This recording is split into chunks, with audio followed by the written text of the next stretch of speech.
Salam jumpa pemirsa yang diberkati Tuhan. Puji Tuhan, kita boleh bertemu kembali pada waktu yang berbahagia ini dalam ulasan, dalam pelajaran sekolah sahabat kita. Baik, apa kabar pemirsa? Kami berharap pemirsa semuanya dalam lindungan dan dalam berkat Tuhan yang melimpah. Kami sangat berterima kasih atas respon yang baik kepada kami, Love Channel Medan, karena untuk itu kami dapat bersemangat untuk menyajikan firman Tuhan dari waktu ke waktu.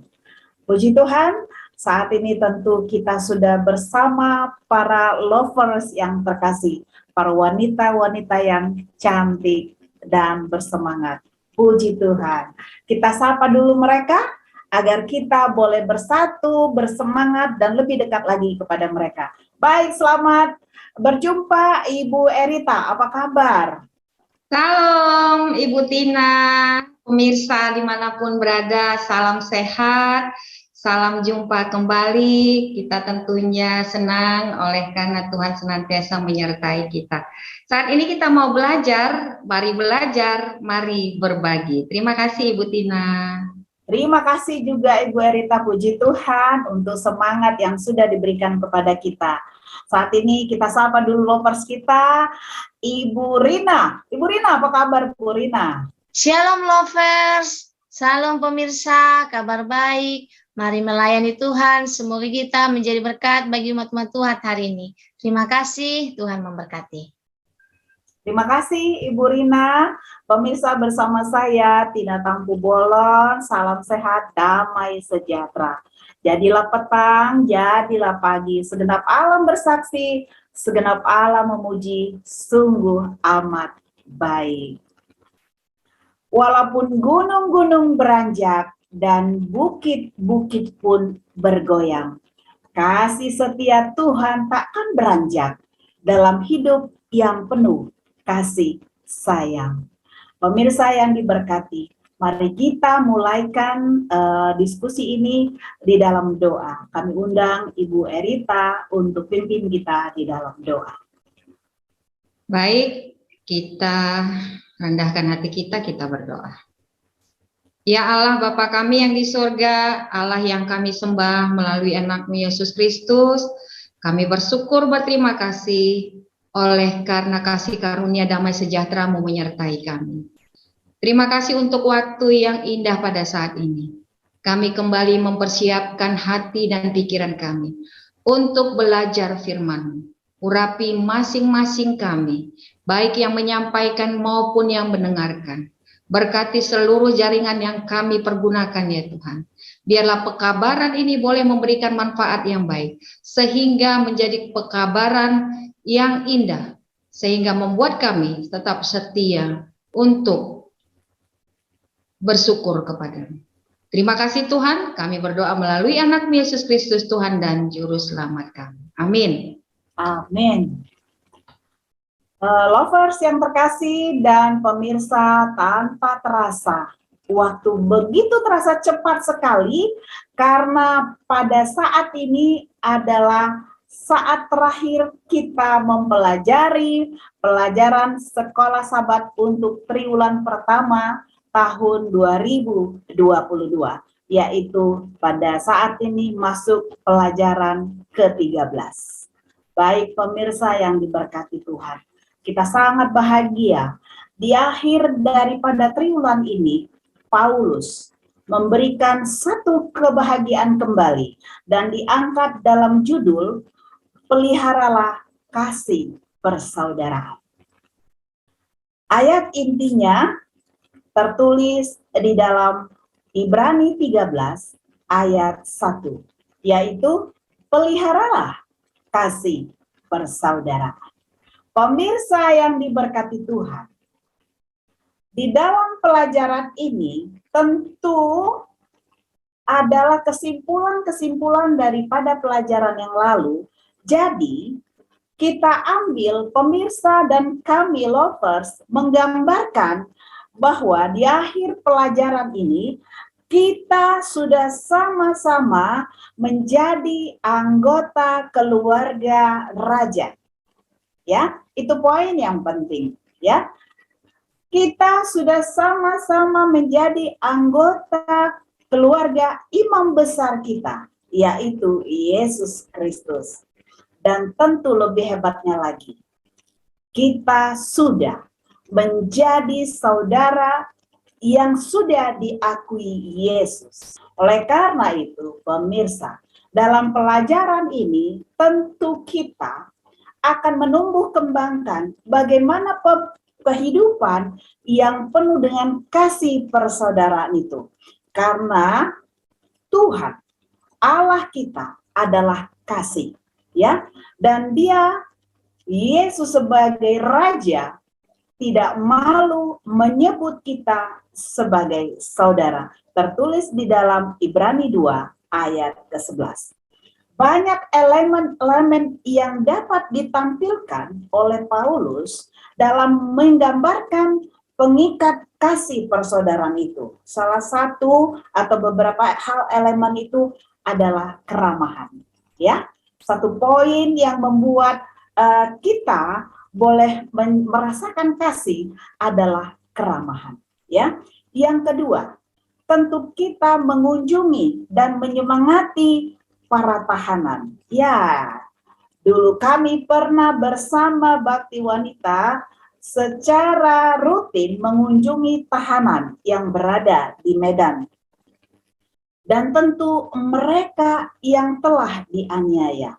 Mari pemirsa mereminding kembali apa yang pemirsa sudah alami. Mari merasakan apa yang pemirsa rasakan ketika melakukan kasih ini.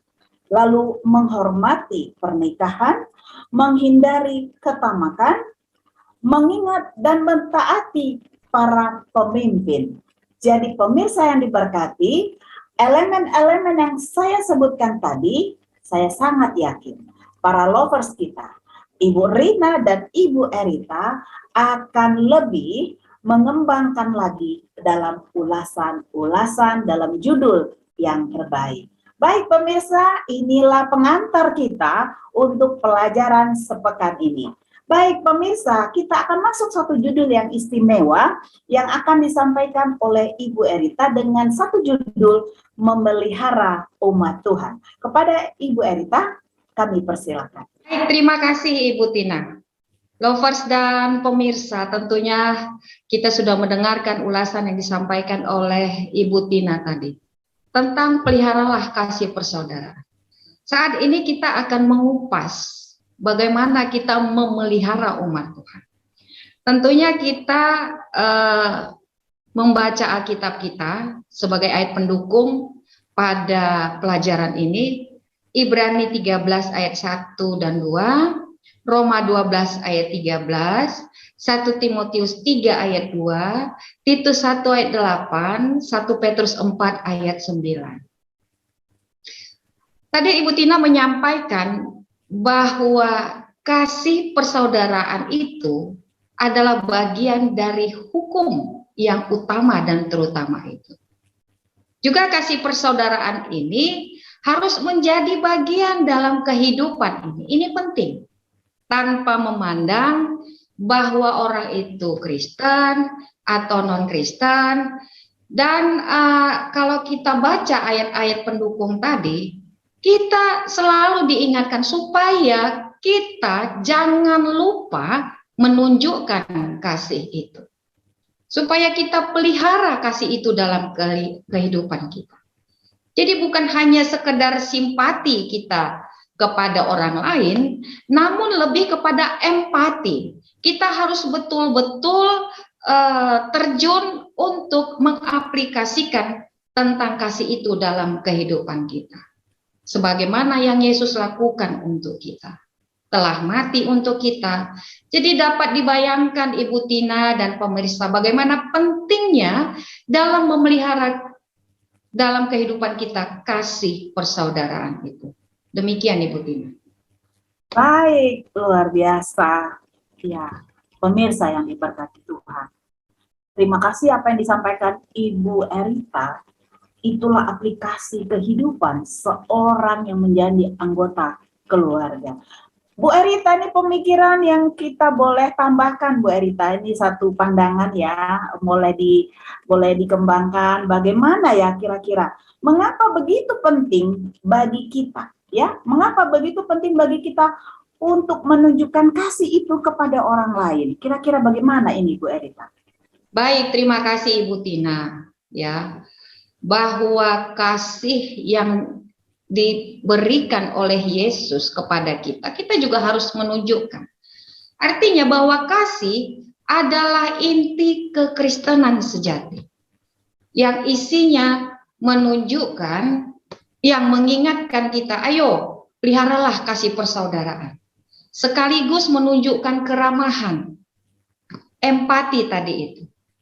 Ya, tadi kan kita sudah belajar ya bahwa kasih persaudaraan itu ialah saling menasehati, mengunjungi para tahanan dan mereka yang telah dianiaya, menghormati pernikahan, menghindari ketamakan, mengingat dan menaati para pemimpin. Kalau kita baca pada Ibrani 13 ayat 3, Paulus mengingatkan para pembacanya bahwa mereka juga ada di dalam tubuh satu, berbagi kondisi manusia yang sama, dan harus memperlakukan orang lain sebagaimana kondisi manusia diperlakukan jika mereka berada dalam keadaan yang sama.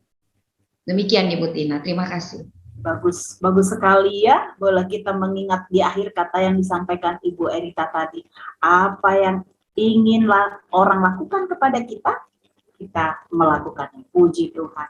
Terberkati kita ya. Baik pemirsa yang diberkati Tuhan, kita saat ini juga mau membahas dulu satu judul yang istimewa ya. Bagaimana ketamakan dan amoralitas seksual itu? Ibu Rina, silakan Bu Rina. Baik lovers, pemirsa dimanapun berada, kita sampai pada pembahasan ketamakan dan amoralitas seksual. Ketamakan atau keserakahan adalah keinginan yang sangat besar untuk memiliki kekayaan, kekuasaan, barang atau benda yang bernilai abstrak. Ada berbagai himbauan dalam Alkitab terkait keserakahan dan keinginan berkelimang harta. Yesus menghimbau, berjaga-jagalah dan waspadalah terhadap segala ketamakan. Sebab walaupun seseorang berlimpah-limpah hartanya, hidupnya tidaklah tergantung pada kekayaannya itu. Kita boleh baca dalam Lukas 12 ayat 15. Ketamakan serta keserakahan adalah perangkap yang membinasakan. Akar dari segala kejahatan adalah cinta uang. Yang menjadi masalah adalah cinta uang, bukan itu sendiri.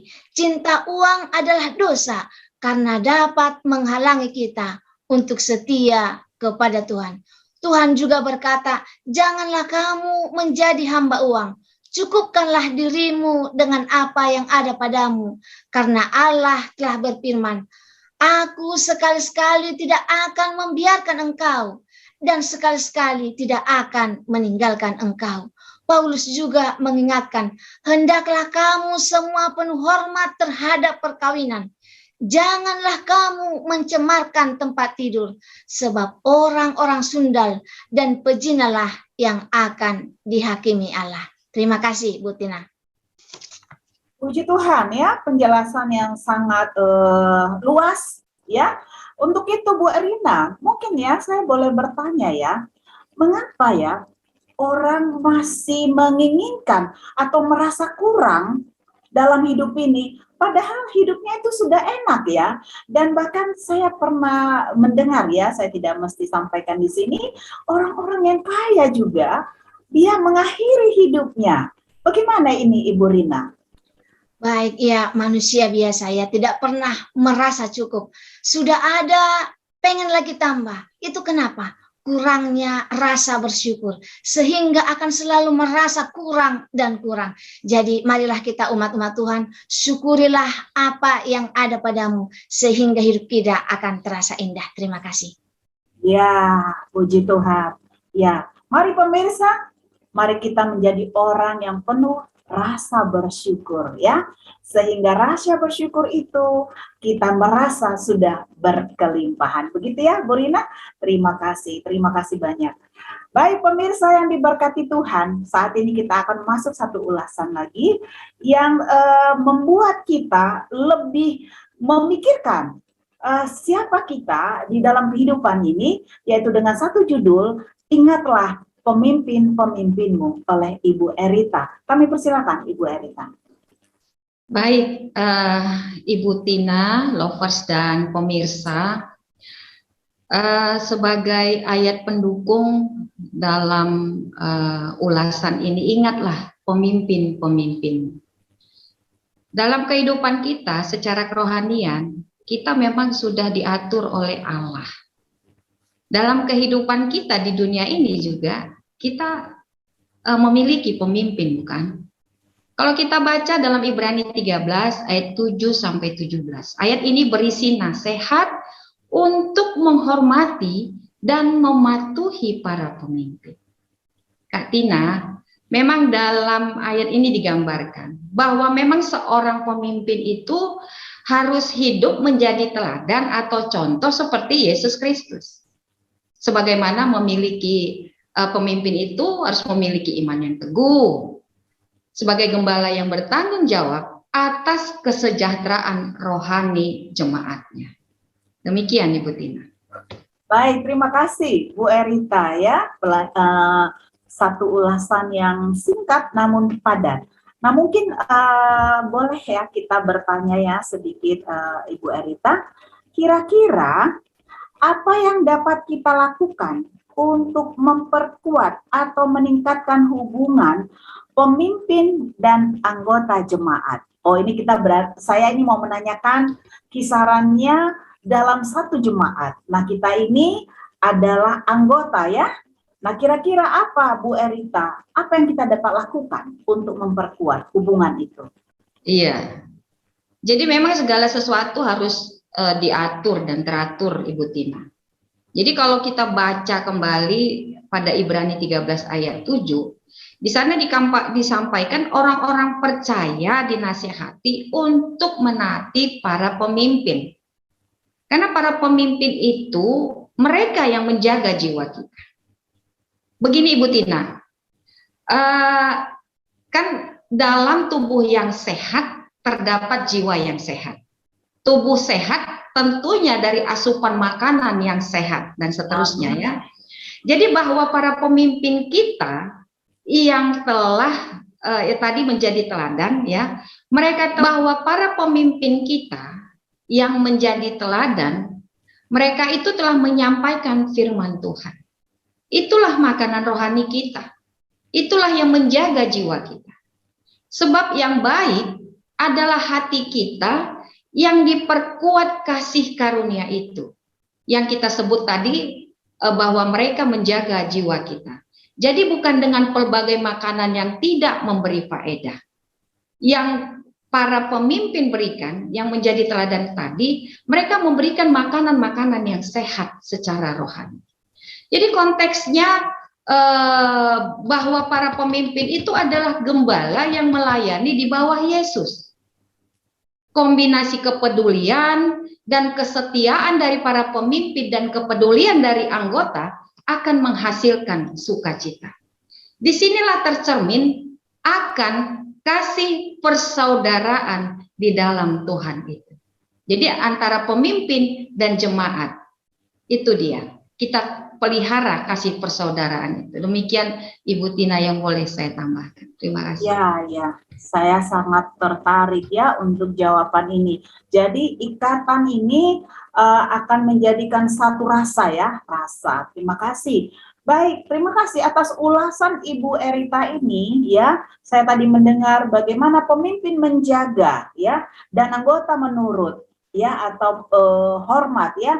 Nah, kenapa ini terjadi? Ada satu ulasan yang mungkin kami Ibu Rina minta sampaikan di sini dengan satu ulasan, waspadalah terhadap ajaran yang beragam dan aneh ya. Berarti di sini kita membutuhkan satu pemimpin yang solid, yang kuat untuk menghadapi satu ulasan waspadalah terhadap ajaran yang beragam dan aneh. Silakan Ibu Rina. Baik, lovers dan pemirsa, kita sampai pada pembahasan waspadalah terhadap ajaran yang beragam dan aneh. Kalau dikatakan waspada berarti kita perlu suatu proteksi diri supaya kita tahu yang benar dan kita tidak salah. Baik, ajaran kita katakan hubungan antara ajaran palsu dan makanan yang disinggung dalam Ibrani 13 ayat 9 mungkin tidak mengacu pada perbedaan makanan halal dan haram. Mengapa? Yang pertama, Kisah Para Rasul 15 bahwa gereja Kristen mula-mula menegaskan bahwa orang percaya selamatkan oleh kasih karunia dan bahwa mereka harus terus mematuhi beberapa peraturan tentang perbedaan antara makanan halal dan peraturan Alkitabiah lainnya tidak bertentangan dengan kasih karunia. Paulus berpendapat bahwa perjanjian baru telah meletakkan hukum di dalam hati kita, bahwa korban binatang dan perantaraan imawat Lewi di tempat kudus telah digantikan oleh pengorbanan tertinggi dan perantaraan imamat Yesus. Yang kedua, Paulus memperingatkan agar kita tidak berpartisipasi dalam ritual Yahudi atau makanan tertentu yang dirayakan sebagai perpanjangan dari korban hewan di tempat kudus yang seharusnya memberikan manfaat spiritual. Kasih karunia hanya datang melalui pengorbanan dan perantaraan imamat Yesus. Orang percaya mempunyai mesbah, yaitu salib Yesus, di mana mereka dapat makan. Dalam Ibrani, kasih karunia berasal dari tahta Allah. Kita boleh baca Ibrani 4 ayat 16. Kasih karunia ini dimediasi melalui Kristus dalam sebuah sau kuat dan aman yang diikat ke tahta Allah sendiri. Kasih karunia yang diterima dari pengorbanan Kristus akan memberikan stabilitas dan jaminan di hati kita. Terima kasih, lovers. Puji Tuhan untuk penjelasan yang disampaikan Ibu Rina. Berarti adanya satu fakta ya, bahwa di dalam tubuh gereja khususnya ya, karena kita harus ikutin pelajaran yang disampaikan Ibu Erita tadi, bahwa ada gembala, ada jemaat ya, bahwa akan adanya ajaran-ajaran yang beraneka ragam ya. Mungkin saya tadi mendengar itu bahkan itu datang dari tubuh kita sendiri ya. Nah, oleh karena itu Bu Rina, bolehkah saya bertanya ya, kira-kira kenapa ya kita diminta waspada terhadap ajaran yang beraneka ragam ini? Apa kira-kira tindakan kita untuk hal ini? Silakan Ibu Rina. Baik, ajaran-ajaran itu akan ada. Dan karena itulah kita diharapkan untuk waspada. Bagaimana kita mengetahui ajaran itu aneh atau tidak sesuai dengan ajaran Alkitab? Marilah kita pelajari Alkitab dengan benar. Ketika ada ajaran yang baru, sehingga kita tahu ini tidak sesuai dengan firman Tuhan. Untuk membentengi diri kita, kita harus belajar dengan benar. Kita harus tahu yang benar, sehingga kita tahu mana yang salah. Terima kasih, Bu Tina. Puji Tuhan, terima kasih Bu Rina. Baik pemirsa yang diberkati Tuhan, ada satu langkah yang mungkin kita harus ambil ya, dengan ulasan yang akan disampaikan Ibu Erita dengan judul Pergi kepada Yesus di luar kemah. Kira-kira bagaimana ini Ibu Erita? Kami persilakan. Baik, kasih Ibu Tina, lovers dan pemirsa. Pergi kepada Yesus di luar kemah. Mari kita baca kembali Alkitab kita dalam Ibrani 13 ayat 10 sampai 14, Markus 8 ayat 34, Matius 10 ayat 38, Lukas 14 ayat 27, Galatia 2 ayat 20. Baik, kalau kita baca dari ayat di Alkitab ini ada satu gambaran di sana bahwa tempat di luar gerbang perkemahan itu adalah yang paling najis dari seluruh perkemahan. Jadi lovers dan pemirsa, gambarannya di situ ada bangkai hewan kurban dibakar di sana, kemudian para penderita kusta juga dikeluarkan dari perkemahan, penghujat dan penjahat dieksekusi di sana. Jadi dapat kita bayangkan pemirsa, bahwa gambaran perkemahan itu adalah tempat hadirat Tuhan yang suci. Dan di luar perkemahan itu adalah tempat yang kotor. Demikian Ibu Tina yang bisa saya sampaikan. Baik, pemirsa, terima kasih Ibu Erita penjelasan yang singkat padat tentang pergi kepada Yesus di luar kemah. Setelah saya mendengarkan penjelasan tadi, Ibu Erita, betapa saya melihat bahwa gambaran Yesus itu adalah gambaran kepada yang kotor. Ya, kira-kira bagaimana Ibu Erita? Apa artinya bagi kita mengikuti Yesus di luar perkemahanku? Mohon Bu Erita bisa menjelaskan. Terima kasih. Iya, baik Ibu Tina, lovers dan pemirsa. Memang gambaran Yesus di luar perkemahan itu memang secara paradoks. Ya, paradoks ini sebuah pernyataan yang benar dan salah pada saat yang bersamaan. Bagaimanapun bahwa kehadiran Tuhan sekarang berada di luar perkemahan.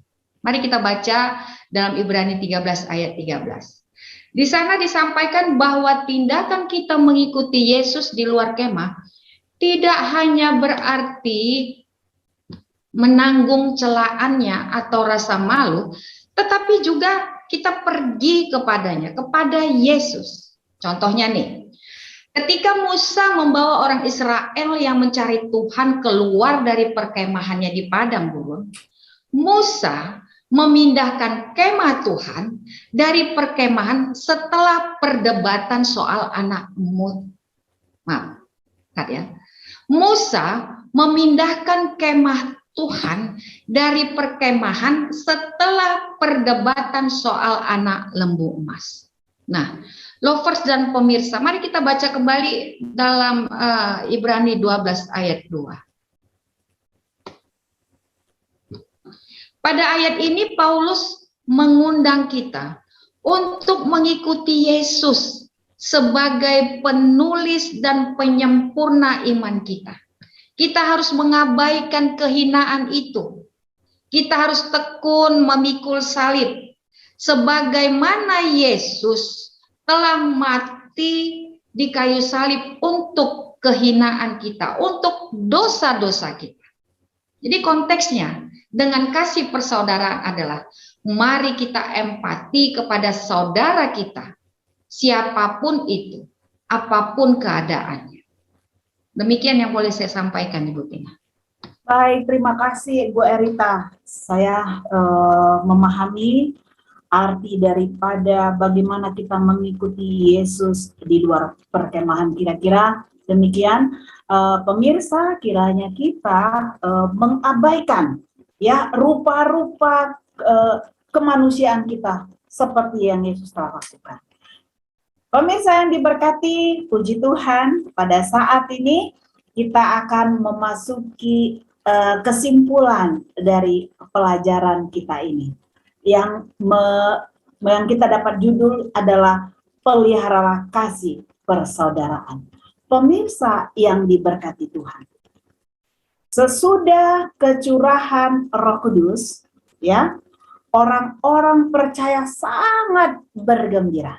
Ya, ingat pembelajaran kita yang lalu, kita diajak bergembira, ya, karena Yesus sudah terangkat ke surga, sudah menerima urapan ketika Roh Kudus turun. Nah, pada waktu itu pemirsa yang diberkati Tuhan, mereka memiliki manisnya perhubungan dengan orang-orang suci, artinya dengan orang-orang mereka. Mereka semuanya lemah lembut, pemirsa, memikirkan kepentingan orang lain. Dan yang saya sangat tertarik dengan mereka, ada satu statement di dalam pelajaran itu. Hartamu adalah hartaku, dan hartaku adalah hartamu. Jadi mereka tiap hari berkumpul untuk memecah-mecah roti dan belajar. Ya, pergaulan mereka satu sama lain menyatakan kasih yang telah diperintahkan oleh Kristus kepada mereka. Baik. Namun pemirsa yang diberkati, ya, ini fakta. Dikatakan berangsur-angsur perubahan hidup mereka datang. Kenapa? Saya sudah alami nih pemirsa, karena keberdosaan saya. Apakah itu? Orang-orang percaya mulai melihat kekurangan-kekurangan, memberikan kritik satu sama lain, memikirkan kesalahan-kesalahan. Ingat saudaraku, kita terlibat di dalam hal ini. Memberikan kritikan, dan akhirnya pandangan kepada juru selamat yang kotor, yang bersedia menganggap kita saudara, menjadi hilang. Semuanya merasa hebat. Itulah diri saya, pemirsa. Saya harus akuin. Mari pemirsa yang diberkati, memelihara kasih persaudaraan itu mematikan diri sendiri. Biarlah mereka semakin bertambah-tambah, saya semakin berkurang.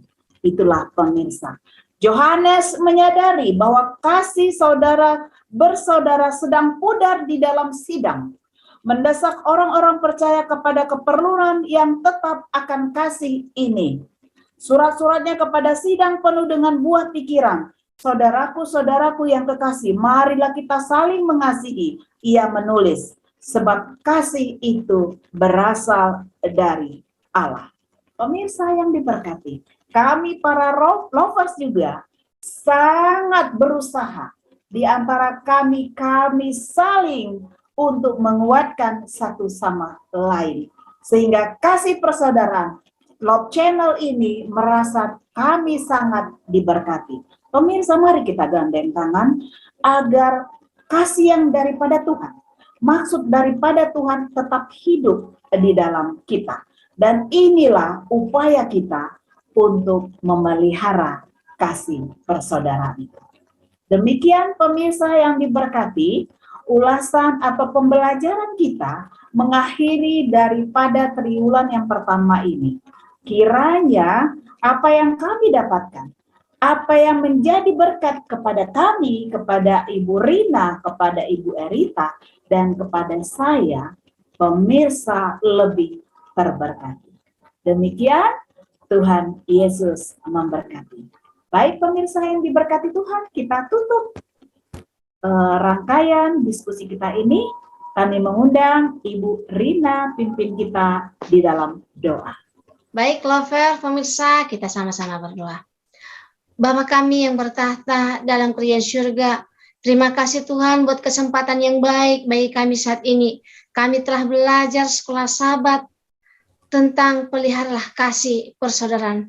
Kiranya ini kami dapat lakukan dalam kehidupan kami, sehingga kami boleh menjadi berkat dimanapun kami berada.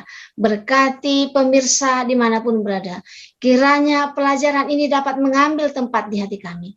Mohon ampun Tuhan dosa pelanggaran kami, karena kami berdoa dalam nama Yesus yang menebus kami dalam dosa. Amin. Amin. Terima kasih. Demikianlah pemirsa atas kebersamaan kita. Kami tetap menghimbau untuk respon yang positif dan masukan yang positif kepada kami. Dan bila mana pemirsa ada yang hendak kami doakan, kami siap untuk melayani. Hai pemirsa yang diberkati Tuhan, sampai di sini pertemuan kita. Kami sangat memohon kembali untuk kebersamaan kita ketika pemirsa melihat Love Channel kami untuk bantu dalam subscribe, like, dan share ke sosial media yang dimiliki pemirsa, sehingga Love Channel ini semakin berkembang. Terima kasih, Tuhan Yesus memberkati. Shalom. Shalom. Halo.